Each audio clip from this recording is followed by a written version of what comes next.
భవభూతి నాటక కథ. మాలతి మాధవం. పద్మావతి నగరంలో దేవరాతుడు, భూరీవసువు అనే బాల్యమిత్రులు ఉండేవారు. వారు కలిసి చదువుకుంటూ ఉండి, మనం పెద్దవాళ్లమయ్యాక మనలో ఒకరికి కొడుకు, ఇంకొకరికి కూతురు పుడితే వారికి పెళ్లి చేసి వేంకులమవుదాం అనుకున్నారు. తర్వాత దేవరాతుడు విదర్భరాజు వద్ద మంత్రి అయ్యాడు. భూరీవసువు పద్మావతి నగర రాజు వద్ద మంత్రి అయ్యాడు. వారు అనుకున్నట్టే దేవరాతుడికి మాధవుడనే కొడుకు, భూరీవసువుకు మాలతి అనే కూతురు కలిగారు. తాను తన మిత్రుడు చిన్నతనంలో అనుకున్న మాట దేవరాతుడు మరువలేదు.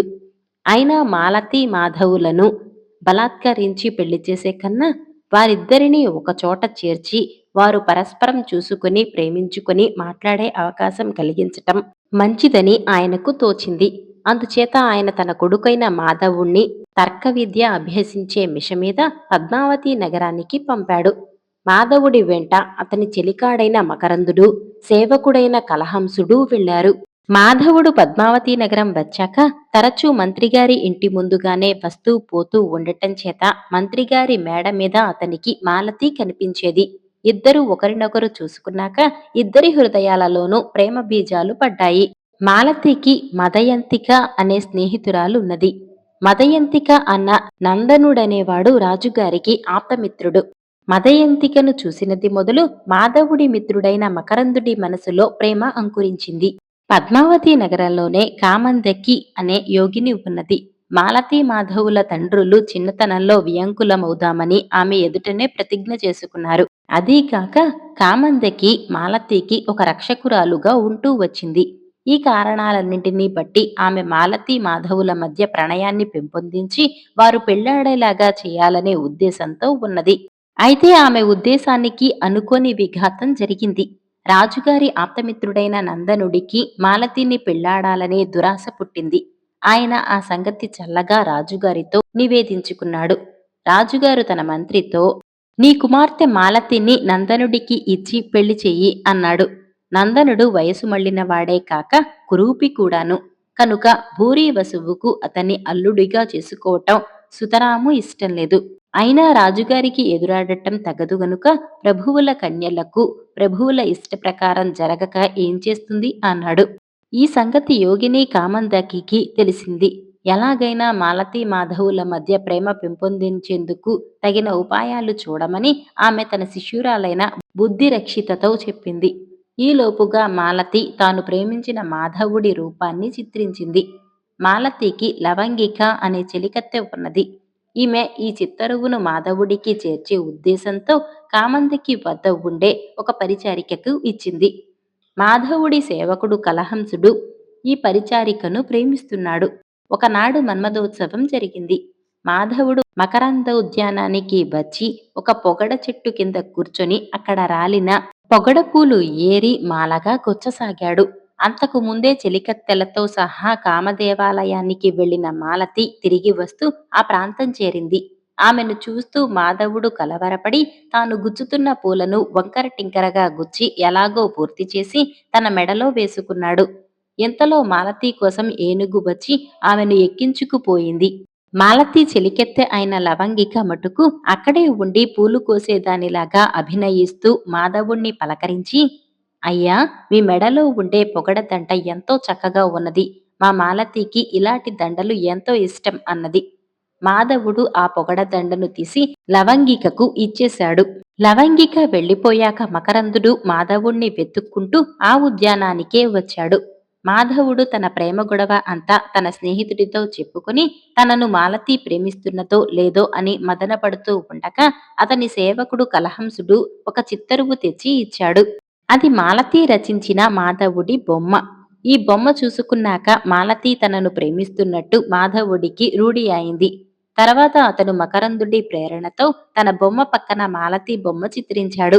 దాని కింద అతను ఒక శ్లోకం రాసి తనకు మాలతిని చూస్తే కలిగే ఆనందం మరి దేనివల్ల కలగదని స్పష్టం చేశాడు. సరిగా ఈ సమయానికి కలహంసుడి ప్రియురాలు వచ్చి చిత్తరువును పట్టుకుపోయి లవంగికకు చేర్చింది.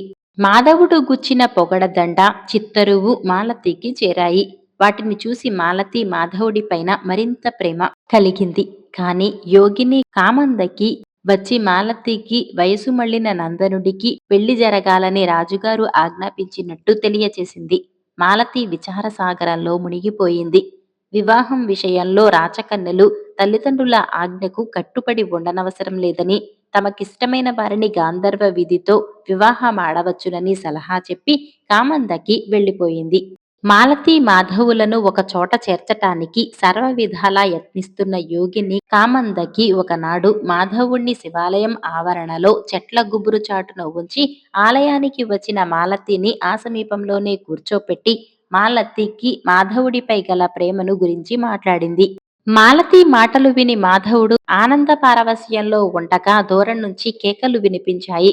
మాలతి స్నేహితురాలు నందనుడి చెల్లెలు అయిన మదయంతికకు ఒక పులి వల్ల ప్రమాదం తటస్థించింది. మాధవుడు తానున్న చెట్లమాటు నుంచి బయటకు వచ్చి పులి ఉన్న దిక్కుగా పరిగెత్తాడు. కాని దైవవశాన అటుగా వస్తున్న మకరందుడు పులితో కలయబడి పోరాడి దాన్ని చంపి తాను మూర్ఛపోయాడు. అతని గాయాలు నెత్తురు చూసి మాధవుడు కూడా మూర్ఛపోయాడు. మదయంతిక తన ప్రాణాలు కాపాడిన మకరందుడి కోసం కంగారు పడింది. కాని యోగిని తన కమండలంలోని జలం ముఖాన చల్లగానే అతను తేరుకున్నాడు. మాలతి తన నుదురు నిమిరేసరికి మాధవుడు కూడా కళ్ళు తెరిచాడు. ఇంతలో మదయంతిక కోసం ఒక సేవకుడు వచ్చి, అమ్మా, మీ అన్నగారికి మాలతికి పెళ్లి ప్రయత్నాలు జరుగుతున్నాయట, మిమ్మల్ని వెంటనే రమ్మన్నారు అని చెప్పాడు. తన స్నేహితురాలైన మాలతి తనకు వదిన కాబోతున్నదని మదయంతిక ఎంతో సంతోషించింది. మాధవుడు మాత్రం పూర్తిగా కుంగిపోయాడు. యోగిని అతనికి ధైర్యం చెప్పి మాలతిని వెంట పెట్టుకుని వెళ్ళిపోయింది. కాని మాధవుడు ధైర్యం చెందలేదు. ఎలాగూ మాలతి నాకు దక్కదు, నా జన్మ వృధా, ఇక నేను శ్మశానాలలో పిశాచాలకు నరమాంసం అమ్ముకుంటూ తిరగవలసిన వాణ్ణే అనుకున్నాడు. అతను నిజంగానే శ్మశానంలో తిరగసాగాడు. ఆ శ్మశానాన్ని ఆనుకుని కరాళ శక్తి ఆలయం ఉన్నది. ఆ ఆలయంలో అఘోరగంటుడనే కాపాలికుడు కపాలకుండల అనే తన శిష్యురాలితో చేరి ఉపాసన చేస్తున్నాడు. వాడు శక్తికి ఒక అందగత్తె అయిన కన్యను బలి ఇవ్వదలచి తన శిష్యురాలిని పంపాడు. ఆమె మంత్రశక్తి చేత మాలతినే తెచ్చింది. ఆ సమయంలో మాలతి మేడలో ఒంటరిగా పడుకొని నిద్రపోతున్నది. అఘోరగంటుడు మాలతిని వద్యచిహ్నాలతో అలంకరించి దేవికి పూజ ప్రారంభించాడు. తనకు చావు సమీపించిందని గ్రహించి మాలతి తన తల్లిని యోగిని కామందికిని తన చెలికెత్తె లవంగికను ఎలుగెత్తి పిలుస్తూ ఏడ్చింది. శ్మశానంలోనే తిరుగుతున్న మాధవుడు ఆలయం వైపు నుంచి మాలతి గొంతు వినిపించేసరికి ఆశ్చర్యపడి పరిగెత్తుకుంటూ వచ్చాడు. ఆ సమయాన అఘోరగంటుడు కత్తి ఎత్తి మాలతిని నరకపోతున్నాడు. ఆమె మాధవుణ్ణి చూసి రక్షించు రక్షించు అంటూ అతన్ని గట్టిగా కౌగిలించుకున్నది. మాధవుడు అఘోరగంటుడి చేతికత్తి లాగేసి వాణ్ణి చంపేశాడు. అంతలోనే మాలతిని వెతుక్కుంటూ కొందరు మనుషులు వచ్చారు. వారి వెంట మాలతి క్షేమంగా ఇల్లు చేరింది. కపాలకుండల మట్టుకు తన గురువును చంపిన మాధవుడి పైన పగ తీర్చుకుంటానని శపథం చేసి తన మాయ చేత తప్పించుకుపోయింది. అక్కడ రాజుగారి ఇంట నందనుణ్ణి పెళ్లి కొడుకును చేశారు. వారు సపరివారంగా పెళ్లి కూతురి ఇంటికి రాబోతున్నారు. యోగిని మాలతి తల్లితో, అమ్మాయిని పెళ్లి కూతుర్ని చేసే ముందు గ్రామదేవతకు మొక్కించి తెస్తాను అన్నది. ఆమె అంతకు ముందే మాధవుణ్ణి మకరందుణ్ణి గ్రామదేవత ఆలయానికి పంపి గర్భగుడిలో దాగి ఉండమన్నది. మాలతి, లవంగిక యోగిని వెంట ఆలయానికి వచ్చారు. మాలతిని పెళ్లి కూతుర్ని చేయటానికి రాజుగారు పంపిన వస్త్రాభరణాలు కూడా ఆలయం వద్దకే చేరాయి. యోగిని ఆలయంలో మాలతిని మాధవుడికి కన్యాదానం చేసి, మీరిద్దరూ చెట్ల చాటున పడి మా విహారానికి చెందిన ఉద్యానవనానికి వెళ్ళండి. అక్కడ మీ పెళ్లికి ఏర్పాట్లన్నీ సిద్ధంగా ఉన్నాయి. మకరందుడు మదయంతిక కూడా అక్కడికి వస్తారు అని చెప్పి పంపేసింది. తర్వాత ఆమె మకరందుడికి రాజు పంపిన వస్త్రాభరణాలతో పెళ్లి కూతురు వేషం వేసి అతన్ని లవంగికను వెంట పెట్టుకుని భూరి వసువు గారింటికి వెళ్ళింది. మాలతీ వేషంలో ఉన్న మకరందుడికి నందనుడికి పెళ్లి జరిగిపోయింది. మోసం బయటపడకుండా యోగిని ఎంతో శ్రద్ధ తీసుకున్నది. నందనుడు పెళ్లి కాగానే పెళ్లి కూతురుతో సహా తన ఇంటికి వెళ్లి గృహప్రవేశం చేశాడు. ఆ రాత్రి నందనుడు పడక గదిలో పెళ్లి కూతురుతో సరసం చేయబోయేసరికి మాలతీ వేషం ధరించిన మకరందుడు ఒక్క తోపు తోసేశాడు. నందనుడు ఛీ, ఇది చిన్నతనం నుంచి చాలా దుష్టురాలు అనుకుని అక్కడి నుంచి వెళ్ళిపోయాడు. అందరూ నిద్రపోతున్నారు. ఆ సమయంలో యోగిని శిష్యురాలైన బుద్ధిరక్షిత, మాలతి చిలికెత్త అయిన లవంగిక మదయంతికను నిద్రలేపి తెచ్చారు. తన అన్న పెళ్లి చేసుకున్నది మాలతిని కాదని, తన ప్రియుడైన మకరందుణ్ణి అని ఆమె తెలుసుకున్నది. తర్వాత వాళ్ళు నలుగురూ కలిసి యోగిని ఉండే విహారం పక్కన గల తోటకు బయలుదేరారు. కాని దారిలో రాజభటులు వారికి అడ్డం తగిలి అనుమానం మీద మకరందుణ్ణి పట్టుకుపోయారు. బుద్ధిరక్షిత, మదయంతిక, లవంగిక నిశ్చేష్యులై ఉండగా మాధవుడి సేవకుడు కలహంసుడు అటుగా వచ్చి వారిని మాలతీ మాధవులున్న చోటికి తీసుకుపోయాడు. ఈ వార్త వింటూనే మాధవుడు తన మిత్రుణ్ణి రక్షించటానికి బయలుదేరాడు. అతను వెళ్లిన కాసేపటికి మాలతి ఒంటరిగా ఉన్న సమయం చూసి కపాలకుండల ఆమెను తీసుకుపోయి శ్రీశైల మార్గాన బయలుదేరింది. తన గురువును చంపినందుకు మాధవుడిపై పగ తీర్చుకోవటానికి ఆమె సమయం కోసం వేచి ఉన్నది కదా, ఆ సమయం ఇప్పుడు ఆమెకు దొరికింది. మదయంతిక మొదలైన వాళ్ళు ఆమె కోసం వెతుక్కొని కంగారు పడ్డారు. ఈ లోపల మకరందుడు తనను పట్టుకున్న రాజభటులతో హోరాహోరీ పోరాటం సాగించాడు. త్వరలోనే మాధవుడు కూడా అతనికి అండగా యుద్ధం ప్రారంభించాడు. నందనుడి వివాహం భగ్నం చేసి మదయంతికను ఎత్తుకుపోయాడని మకరందుడిపై నేరం మోపిన రాజు తన మేడపై నుండి తన భటులతో వీరోచితంగా పోరాడే యువకులనిద్దరినీ చూసి ముచ్చటపడి వారిని తీసుకురమ్మని భటులను పంపాడు. మాధవ మకరందులు రాజుగారికి తమ పుట్టుపూర్వోత్తరాలు తెలిపి ఆయన చేత గౌరవించబడి తమ ప్రియురాళ్లతో ఈ విషయం చెప్పటానికి విహారపు తోటకు వచ్చారు. అక్కడ మదయంతిక ఉన్నది కాని మాలతి లేదు. మాధవుడు కామంతకి వద్దకు వెళ్ళాడు. మాలతి అక్కడ లేదు. మాధవుడికి మతి చెడిపోయింది. అతను మాలతిని వెతుక్కుంటూ అడవిన పడి కనిపించిన ప్రతి మృగాన్ని మీకు మాలతి కనపడిందా అని అడగసాగాడు. మకరందుడు అతని వెంటనే నీడలాగా ఉన్నాడు కాని అతన్ని ఊరడించలేకపోయాడు.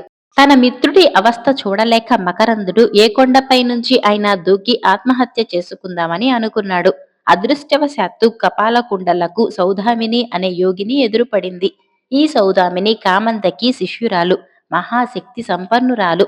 ఆమె కపాలకుండలను ఓడించి మాలతిని కాపాడి శ్రీశైలంలోనే భద్రంగా ఉంచి ఆమె మెడలోని పొగడదండను గుర్తుగా తీసుకుని మాధవుణ్ణి వెతుకుతూ బయలుదేరింది. మకరందుడు ఆత్మహత్య చేసుకోబోతుండగా ఆమె దేవుడిలాగా అక్కడికి వచ్చి అతనికి మాలతి క్షేమ వార్త చెప్పింది.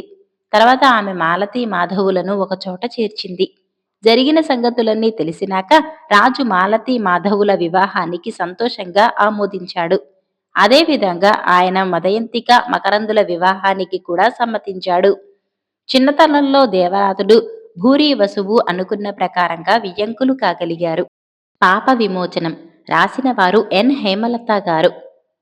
కుమారనగరంలో విష్ణుభూతి అనే బ్రాహ్మణుడు ఉండేవాడు. ఆయనకు దేవభూతి అనే కొడుకు ఉండేవాడు. అతను చిన్నతనంలోనే ఎంతో సూక్ష్మ బుద్ధి కలవాడై 4 వేదాలు 6 శాస్త్రాలు చదివాడు. కాని ఆయన అనేక పాపాలు చేసిన కారణంగా బ్రహ్మరాక్షసి అయిపోయాడు. బ్రహ్మరాక్షసి అయిపోయాక దేవభూతికి జ్ఞానోదయం కలిగింది. పాప విమోచనం కోసం ఒక మంచివాడికి విద్యాదానం చేద్దామని నిశ్చయించుకుని అడవిలో ఉండే ఒక రావి చెట్టు పైన నివాసం ఏర్పరచుకుని రోజూ వేదపారాయణ చేయసాగాడు. స్వతహాగా ఎంత పండితుడైనా ప్రస్తుతం బ్రహ్మరాక్షసి కావటం చేత ఆయనలో బ్రహ్మరాక్షసి లక్షణాలు ఉంటూ ఉండేవి. తానుండే రావి చెట్టు కింద నుంచి వచ్చిన జంతువులను విరుచుకు తింటూ ఉండేవాడు. మనుషులెవరైనా వస్తే వారి విద్యలను పరీక్ష చేస్తూ ఉండేవాడు. వాళ్ళు బెదిరి పారిపోయేవారు. ఆ రావి చెట్టు మీద బ్రహ్మరాక్షసి ఉంటున్నదని చుట్టుపక్కల వారందరికీ తెలిసిపోయింది. దేవభూతి బ్రహ్మరాక్షసి అయిన కొద్ది కాలానికే కుమార నగరానికి ఒక యువకుడు వచ్చాడు. అతని పేరు గోనార్ధీయుడు. ఇతను కాశీ నివాసి. కాశీలో సకల శాస్త్రాలు చదివి కొత్త విద్యలు నేర్చుకునే ఉద్దేశంతో బయలుదేరి వచ్చాడు. కుమార నగరంలో గల పండితుడు అతన్ని పరీక్షించి, నాయనా, మేము నీకన్నా పండితులము కాము. నీకు కొత్త విద్యలు ఏవైనా నేర్పగలవాడు ఇప్పుడు ఈ నగరంలో లేడు. ఆయన బ్రహ్మరాక్షసి రూపంలో అడవిలో రావి చెట్టు మీద ఉన్నాడు అని చెప్పారు. అయితే నేనక్కడికే పోతాను అన్నాడు గోనర్ధీయుడు. నిష్కారణంగా చచ్చిపోతావు. అలాంటి అఘాయిత్యం చేయకు. నీకు ఇప్పుడున్న పాండిత్యం తక్కువ అన్నారు పండితులు. కాని గోనర్ధీయుడు వారి మాటలు వినక అరణ్య మార్గం పట్టి బయలుదేరి వెళ్ళాడు. అంతులేని అడవిలో అతను కొన్ని రోజులు ప్రయాణం సాగించిన మీదట అతనికి దూరాన వేద పఠనం వినిపించింది.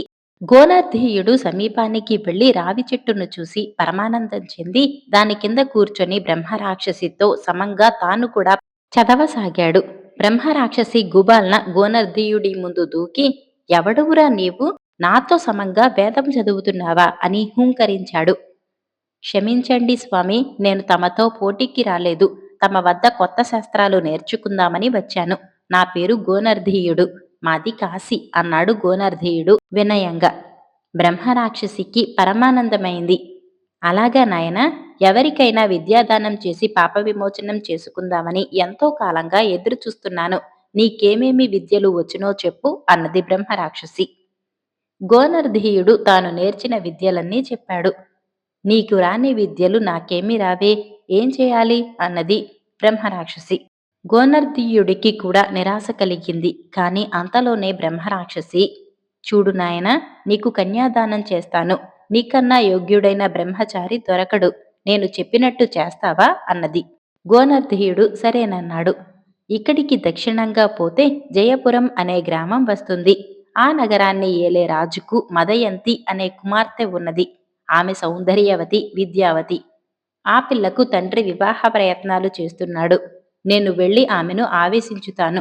నీవు బయలుదేరి రాగానే ఆమెను విడుస్తాను. అప్పుడు రాజుగారు నీకు మదయంతినిచ్చి పెళ్లి చేస్తారు. నాకు పాప విమోచనం అవుతుంది అన్నది బ్రహ్మరాక్షసి. అక్కడ జయపురంలో మదయంతి తన భర్తను ఎన్నుకునేటందుకు కాను నానా రాజుల చిత్రపటాలు తెప్పించి రాజుగారు తన కుమార్తె కోసం దాసీలను పంపాడు. సరిగా ఆ క్షణంలోనే రాజకుమార్తెకు బ్రహ్మరాక్షసి పూనింది. తన కోసం వచ్చిన దాసీలను ఆమె సునాయాసంగా ఎత్తి దూరంగా విసిరి పారేయటము, వికటాట్టహాసాలు చేయటము సాగించింది. కొద్దిసేపట్లోనే రాజభవనంలో అల్లకల్లోలం బయలుదేరింది. తనను పట్టుకోటానికి వచ్చిన భటులను మదయంతి ఒక్కొక్క గుద్దుతో చంపేసింది. ఆహారం పంపితే విసిరికొట్టింది. రాజుగారు నగరంలో ఉన్న భూతవైద్యులనందరినీ పిలిపించాడు. వాళ్ళు మంత్రాలు చదివారు, ముగ్గులు వేశారు, ఎన్నో తంత్రాలు చేశారు. కాని రాజకుమార్తెను సమీపించలేకపోయారు. సాహసించి సమీపించిన వారికి కపాల మోక్షము, కాళ్ళు విరగటము మొదలైన ప్రమాదాలు జరిగాయి.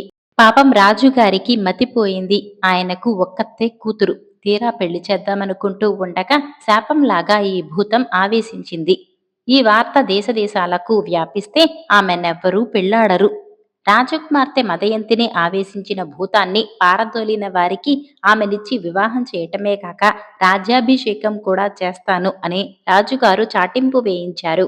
ఈ చాటింపు విని దూరదేశాల నుంచి కూడా భూతవైద్యులు వచ్చి రాజకుమార్తె చేతిలో చావు దెబ్బలు తిన్నారు. అంతకంటే వేరే ప్రయోజనం ఏమీ లేకపోయింది. ఎంతలో గోనర్ధీయుడు జయపురానికి చేరాడు. రాజకుమార్తె స్థితిని గురించి విని రాజుగారి వద్దకు వెళ్ళి, మహారాజా, తమ కుమార్తెను పీడించే భూతాన్ని నేను వదిలిస్తాను అన్నాడు. ఆ యువకుణ్ణి చూసి రాజుగారు జాలిపడి, వద్దు నాయనా, ఈ పని కొమ్ములు తిరిగిన మాంత్రికులే చెయ్యలేకపోయారు.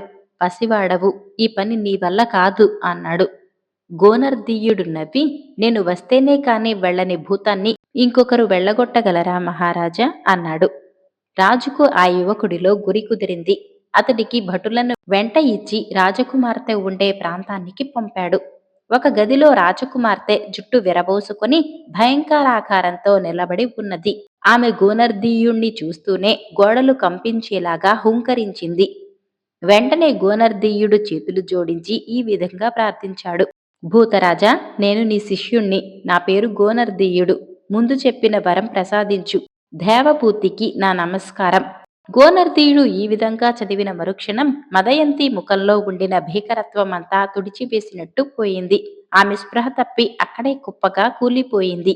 గోనర్ధీయుడు ఆజ్ఞ చొప్పున రాజభటులు, దాసీలు ఆమెను ఒక తల్పం మీదకి చేర్చి సకలోపచారాలు చేశారు. ఆమె ఇన్ని దినాలకు మళ్లీ కొద్దిగా ఆహారం తీసుకోవడం ఆరంభించి 2 వారాలలో మామూలు మనిషి అయింది. రాజుగారు చాటింపు వేసిన ప్రకారమే మదయంతిని గోనర్ధీయుడికి ఇచ్చి వివాహం చేసి ఆ తర్వాత అతనికి రాజ్యాభిషేకం కూడా చేశారు. తర్వాత అడవిలో రావి చెట్టు మీద వేదపఠనం విన్నవారెవరూ లేరు. దేవభూతి పాప విమోచనం పొంది బ్రహ్మరాక్షసి అవతారం చాలించాడు.